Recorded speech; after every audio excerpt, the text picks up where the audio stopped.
So today I am working on some really interesting things, so I thought I'd share them with you. The first one that I started the day with is something that came in over the weekend, and this customer already apparently has an accepted offer, but here's the unusual thing. When I check credit, I can actually see anybody else who has checked credit before me and when they checked credit. So the realtor who had recommended me had said that she had a pre-approval and has an accepted offer, and that she was already locked in with another lender, and as well they were going to be closing in about 2 weeks.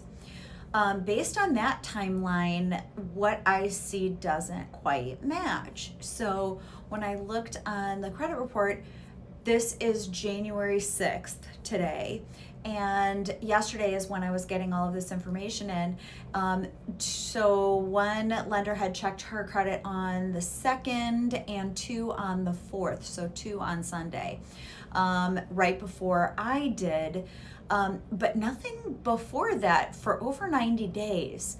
So I find that really interesting. Now, she's trying to create a bidding war between us, and really there's only so much that we can do, quite honestly.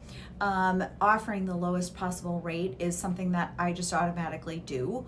And then if you want to add points, that's all fine, but you've seen from my other videos that I don't just automatically add those. I want to make sure that people have the choice to do that if they want to add points. However, I have noticed that many lenders do automatically add in even a portion of a point to buy down that interest rate without your even being aware of that, just so that they can quote the very lowest rate.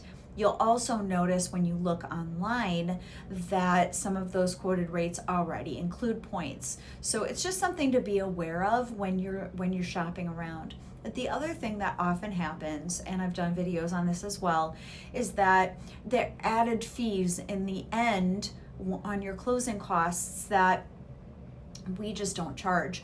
We have it all in a lender fee, appraisal, and all title related fees are just included in one lump sum, and we don't do penny ante, adding this and that and a little bit of this. When you see that, it's typically adds up to $3,500 or so, which ends up being more, $3,700. It's just when you add the credit reporting fee and all of these other little things.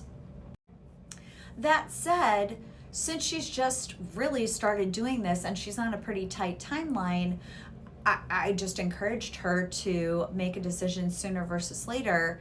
And quite honestly, I'm also trying to make sure that this can even go by gathering the information. And her situation isn't as simple as it seems. She has more than one job.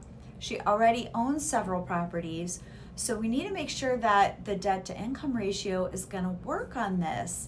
And so based on that, it's also an interesting mix of and balance of trying to offer the very best rate, but at the same time, I need to know that this is going somewhere. I'm not the one who offered a pre-approval on this initial file. Where we stand is I have sent her a video based on a situation that I had before to kind of illustrate how that can happen on closing costs, and also just been very frank with her and very transparent, and hopefully she'll end up going with me, maybe not, but we'll see. Hey guys, if you like this content, give me a like and a follow, and I hope you have a great day.